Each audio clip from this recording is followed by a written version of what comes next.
हजारीबाग नाम सुनते ही एक तस्वीर बनती है मन में। हजार बागों की भूमि, ऐसा लगता है जैसे किसी शांत हरे भरे हिल स्टेशन की बात हो रही है। बिल्कुल, लेकिन आज हमारे पास जो स्रोत है वो इस तस्वीर में कुछ बहुत ही दिलचस्प और कह सकते हैं कि हैरान करने वाले रंग भर रहे हैं। अच्छा।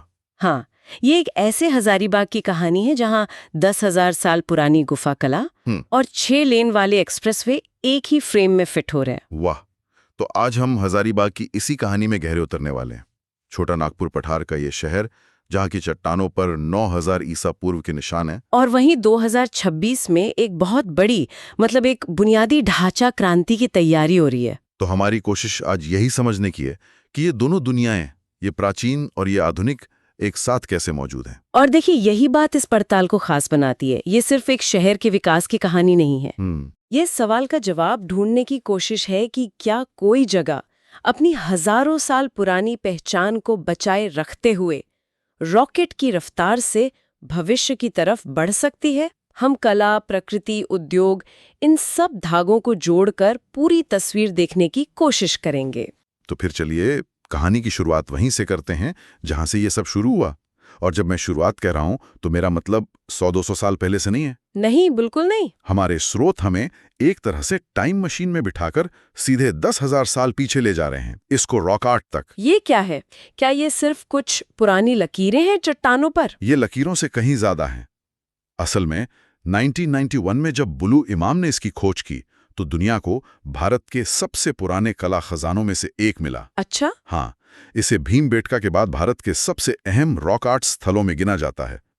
ये चित्र मध्य ताम्रपाषाण युग के हैं, मतलब करीब 9000 से 5000 ईसा पूर्व के। 9000 साल? जी, ये उस दौर का, आप कह सकते हैं, एक तरह का इंस्टाग्राम है। ये हमें बताता है कि उस समय के लोग कैसे रहते थे, क्या सोचते थे, उनका समाज कैसा था। ये इस बात का सबूत है कि हजारीबाग की जमीन पर सभ्यता की जड़ें बहुत बहुत गहरी है। कमाल है। मतलब हम आज जिस शहर की बात कर रहे हैं वहां हजारों साल से इंसानी रचनात्मकता मौजूद है, लेकिन ये तो हुई अतीत की बात जो पत्थरों में कैद हो गई। पर क्या आज भी ऐसी कोई कला है जो वहां के लोगों के बीच जिंदा है? बिल्कुल है, और यही तो हजारीबाग की खूबसूरती है। यहाँ की सोहराई और कोहबर कला आज भी घरों की दीवारों पर सांस लेती है, और ये इतनी अनूठी है कि 2020 में इसे भौगोलिक संकेत यानी जीआई टैग मिला। जीआई टैग मतलब जैसे दार्जिलिंग की चाय या बनारसी साड़ी को मिलता है? ठीक वैसे ही। और ये जीआई टैग सिर्फ एक सर्टिफिकेट नहीं है, समझिए, ये उन महिला कलाकारों के लिए एक आर्थिक कवच की तरह है। अच्छा। ये पक्का करता है कि इस कला की नकल ना हो और इसका असली फायदा सीधे समुदाय तक पहुंचे।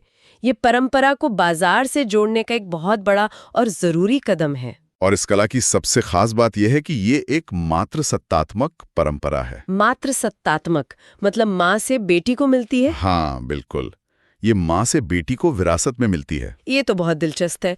कोहवर शब्द का भी कोई खास मतलब है? हाँ, इसका बहुत गहरा अर्थ है। कोह का मतलब है गुफा और वर का मतलब है दूल्हा। गुफा और दूल्हा? तो कोहवर का शाब्दिक अर्थ हुआ दूल्हे का कमरा। ये असल में शादी ब्याह के मौके पर बनाए जाने वाले चित्र हैं, और इसमें जो रंग इस्तेमाल होते हैं वो भी पूरी तरह कुदरती हैं। लाल मिट्टी प्रजनन क्षमता का प्रतीक है, काली मिट्टी भगवान शिव की निशानी है, और सफेद मिट्टी वो अनाज और समृद्धि को दर्शाती है। तो हर दीवार एक कहानी कहती है। वाकई, तो ये कला जिस जमीन पर पनपी वो खुद भी तो कम दिलचस्प नहीं होगी। छोटा नागपुर के इस पठार में ऐसा क्या खास है कि ब्रिटिश काल में इसे हेल्थ रिजॉर्ट का दर्जा मिला हुआ था? इसकी वजह है इसकी भौगोलिक स्थिति। ये पठार समुद्र तल से करीब 2000 फीट की ऊंचाई पर है। 2000 फीट? जी, और चारों तरफ घने साल के जंगल हैं, छोटी छोटी पहाड़ियां हैं और दामोदर बराकर जैसी नदियों का बेसिन है। ऊंचाई और घने जंगल मिलकर यहाँ का मौसम बहुत सुहावना बना देते हैं। शायद यही वजह थी कि अंग्रेजों को गर्मी के महीनों में ये जगह बहुत पसंद आती थी। और शायद इसीलिए उन्होंने यहाँ कुछ ऐसी चीजें बनाई जो आज भी शहर की पहचान है, जैसे कि हजारीबाग झील। स्रोत बताते हैं कि 1831 में बनी ये झील असल में 7 अलग अलग कृत्रिम झीलों को जोड़कर बनाई गई है। हाँ, उस जमाने के हिसाब से ये तो इंजीनियरिंग का एक चमत्कार ही था। बिल्कुल। और प्रकृति के अजूबे भी यहाँ कम नहीं है। कैनरी हिल है, जहाँ के वॉच टावर से पूरे शहर और झीलों का नजारा दिखता है। लेकिन सबसे अनोखा है सूरज कुंड। सूरज कुंड? हाँ, मैंने इसके बारे में पढ़ा है। ये भारत का सबसे गर्म पानी का सोता है ना? सबसे गर्म। कितना गर्म? लगभग 88 डिग्री। 88 डिग्री? हाँ, आप अंदाजा लगाइए, पानी उबलने के तापमान से सिर्फ 12 डिग्री कम। गजब है। मतलब आप उसमें सीधे चाय बना सकते हैं। खैर, मजाक एक तरफ, पर यह सोचना ही कमाल है कि जमीन के नीचे से उबलता हुआ पानी निकल रहा है और स्रोत बताते हैं कि उसमें औषधीय सल्फर गुण भी हैं। सही बात है। तो एक तरह से ये कुदरत का एक जीता जागता स्पा है, कह सकते हैं। और इसी कुदरत के खजाने में 184 वर्ग किलोमीटर में फैला हजारीबाग वन्यजीव अभयारण्य भी है। यहाँ बाघ, तेंदुए और सांभर जैसे जानवर रहते हैं, जो झारखंड का राज्य पशु भी है। तो कुल मिला के ये प्रकृति ही हजारीबाग की असली बुनियाद है। बिल्कुल। तो ये तो हुई प्रकृति की देन, लेकिन इसी प्रकृति की गोद में आज जो कंक्रीट की नई दुनिया बन रही है, वो कहानी भी चौंकाने वाली है। हमारे स्रोत कनेक्टिविटी क्रांति जैसे बड़े शब्दों का इस्तेमाल कर रहे हैं। 7 मेगा राष्ट्रीय राजमार्ग परियोजनाएं, ये सुनने में बहुत बड़ा लगता है। बड़ा है भी। और आपका सवाल वाजिब है कि क्या एक छोटे से पठारी इलाके के लिए ये जरूरत से ज्यादा है? हाँ। तो इसका जवाब इन सड़कों के मकसद में छिपा है। ये सिर्फ हजारीबाग को जोड़ने के लिए नहीं बन रही हैं। ये विकास के गलियारे हैं, मतलब इकोनॉमिक कॉरिडोर्स। विकास के गलियारे, ये एक दिलचस्प शब्द है। मतलब ये सिर्फ गाड़ियों के लिए रास्ते नहीं है, बल्कि ये अपने साथ नए बाजार, नई नौकरियां और शायद पूरी की पूरी टाउनशिप लेकर आएंगे।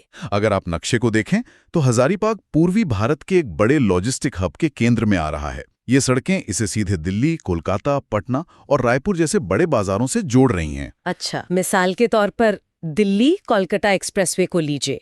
ये 6 लेन का एक्सप्रेसवे हजारीबाग से होकर गुजरेगा और उम्मीद है कि जून 2026 तक तैयार हो जाएगा। और वो रांची वाराणसी वाला भी है ना? हाँ, रांची वाराणसी आर्थिक गलियारा, वो यात्रा का समय 12 घंटे से घटाकर सिर्फ 4.5 घंटे कर देगा। 12 से 4.5? जी, सोचिए, इससे व्यापार और पर्यटन को कितना ज्यादा बढ़ावा मिलेगा। ये एक पूरा नेटवर्क है जो शहर की किस्मत बदलने वाला है। समझ गया। तो ये सड़कें उस इंजन तक ईंधन पहुंचाने वाली पाइपलाइन की तरह हैं जो शहर की अर्थव्यवस्था को चलाएगा। और जहां तक मैं समझ पा रहा हूं, हजारीबाग के पास एक नहीं कई इंजन है। सबसे पुराना और पारंपरिक इंजन तो कोयला ही होगा। हाँ, कोयला दशकों से यहाँ की अर्थव्यवस्था की रीढ़ रहा है। धनबाद के बाद हजारीबाग झारखंड में कोयले का दूसरा सबसे बड़ा भंडार है। उत्तरी करणपुरा कोलफील्ड्स का इलाका इसका केंद्र है, जहां सेंट्रल कोलफील्ड्स लिमिटेड CCL। हाँ, CCL और NTPC जैसे बड़े खिलाड़ी काम कर रहे हैं। अकेले NTPC का 3000 मेगावाट का पावर प्रोजेक्ट इस पूरे क्षेत्र की ऊर्जा जरूरतें पूरी करने में अहम भूमिका निभाता है। लेकिन क्या हजारीबाग सिर्फ कोयले के भरोसे बैठा है? क्योंकि स्रोत तो कोयले से आगे की भी एक कहानी बता रहे हैं, एक नए औद्योगिक विकास की। और यही भविष्य की सोच है। JIADA यानी झारखंड औद्योगिक क्षेत्र विकास प्राधिकरण यहाँ के इंडस्ट्रियल एरिया में वर्ल्ड क्लास सड़कें और ड्रेनेज सिस्टम बना रहा है। तो ये एक तरह से नए उद्योगों को बुलाने के लिए रेड कार्पेट बिछाने जैसा है। बिल्कुल। तैयारी इस बात की है कि जब ये नए एक्सप्रेसवे पूरी तरह चालू हो तो यहाँ नए उद्योग लगाने के लिए जमीन तैयार हो। मुझे जो बात सबसे ज्यादा हैरान कर रही है वो ये है कि एक तरफ कोयला और उद्योग हैं और दूसरी तरफ कृषि में एक बिल्कुल अलग तरह की क्रांति की बात हो रही है। बरहई में 1000 एकड़ में भारतीय कृषि अनुसंधान संस्थान, IARI का केंद्र और सदाबहार क्रांति का लक्ष्य, ये क्या है? ये बहुत ही दूर की सोच है। देखिए, हरित क्रांति ने हमें अनाज में आत्मनिर्भर बनाया, लेकिन उसके कुछ दुष्प्रभाव भी हुए, जैसे मिट्टी की सेहत खराब होना और पानी का बहुत ज्यादा इस्तेमाल। सही बात। सदाबहार क्रांति या एवरग्रीन रेवोल्यूशन का मकसद है पैदावार तो बढ़ाना, लेकिन टिकाऊ तरीकों से। IRI का ये केंद्र मिट्टी के स्वास्थ्य को बेहतर बनाने, फसलों में विविधता लाने और पानी बचाने जैसी तकनीकों पर काम कर रहा है। ये भविष्य की कृषि है जो उद्योग के साथ साथ चल रही है। मतलब एक ही शहर में जमीन के नीचे से कोयला भी निकल रहा है और जमीन के ऊपर सदाबहार क्रांति की तैयारी भी हो रही है। ये वाकई अनोखा संगम है और इस संगम को पूरा करता है शिक्षा का स्तंभ। हाँ, हजारीबाग हमेशा से शिक्षा का एक केंद्र रहा है। सेंट कोलंबा कॉलेज जो 1899 का है और विनोबा भावे विश्वविद्यालय। और अब ये विरासत और मजबूत हो रही है। नए मेडिकल कॉलेज खुल रहे हैं, इंजीनियरिंग और मैनेजमेंट के संस्थान आ रहे हैं। ये इसे सिर्फ एक औद्योगिक या कृषि केंद्र नहीं बल्कि एक नॉलेज हब बना रहा है। और जब आपके पास अच्छी कनेक्टिविटी, उद्योग और कुशल युवा शक्ति तीनों एक साथ हों, तो विकास की रफ्तार का आप अंदाजा लगा सकते हैं। तो ये सब हाईवे, इंडस्ट्री, कॉलेज, इन सब टुकड़ों को जोड़कर 2026 में हजारीबाग कैसा दिखेगा? हमारे स्रोत विजन 2026 की बात करते हैं। क्या तस्वीर उभरती है? तस्वीर एक तेजी से बदलते और उभरते हुए टियर 2 शहर की है। सबसे पहला और सीधा असर तो जमीन की कीमतों पर दिख रहा है, जहां 4 गुना तक की बढ़ोतरी का अनुमान है। 4 गुना? हाँ, ये दिखाता है कि बाजार को यहाँ भविष्य की मजबूत संभावनाएं दिख रही हैं।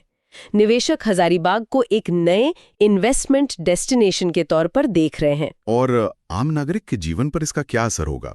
क्या शहर की सड़कों पर सिर्फ ट्रक और कंटेनर ही दिखेंगे या कुछ और भी बदलेगा? नहीं, योजनाएं शहर के अंदर के जीवन को बेहतर बनाने की भी हैं। भविष्य में इलेक्ट्रिक बसों का बेड़ा चलाने और स्मार्ट सिटी सॉल्यूशंस लागू करने की बात हो रही है। मतलब बेहतर पब्लिक ट्रांसपोर्ट? बेहतर पब्लिक ट्रांसपोर्ट, बेहतर नागरिक सुविधाएं और एक ज्यादा साफ सुथरा और टिकाऊ शहरी माहौल। तो जब हम इन सभी टुकड़ों को एक साथ जोड़ते हैं तो हमें एक ऐसे शहर की तस्वीर मिलती है जो पूरी तरह से काया पलट के लिए तैयार है। तो ये थी हजारीबाग की कहानी, 10,000 साल पुरानी गुफा कला से लेकर 6 लेन के एक्सप्रेसवे तक। दीवारों पर उकेरी जाने वाली माँ बेटी की कला से लेकर भविष्य की कृषि पर हो रहे शोध तक। ये वाकई में प्राचीन धरोहर और आधुनिक प्रगति की एक अविश्वसनीय यात्रा है। हमारा अंतिम विश्लेषण यही कहता है कि हजारीबाग आज पर्यटन, शिक्षा और उद्योग के एक ऐसे चौराहे पर खड़ा है जहां से कई रास्ते निकलते हैं।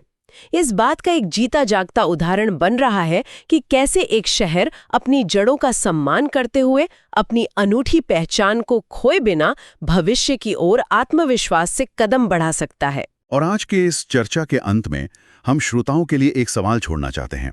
जैसे जैसे हजारीबाग आधुनिकता की इस सुपर फास्ट ट्रेन पर सवार हो रहा है, ये सोचना दिलचस्प है कि वो अपनी 10,000 साल पुरानी कला, अपनी जिंदा सांस्कृतिक परंपराओं और अपनी अनमोल प्राकृतिक विरासत को इस रफ्तार के साथ कैसे संतुलित करेगा। क्या तेज रफ्तार प्रगति और गहरी जड़ों वाली संस्कृति हमेशा एक दूसरे के साथ शांति से रह सकती हैं? इसका जवाब शायद हमें आने वाले सालों में हजारीबाग खुद ही देगा।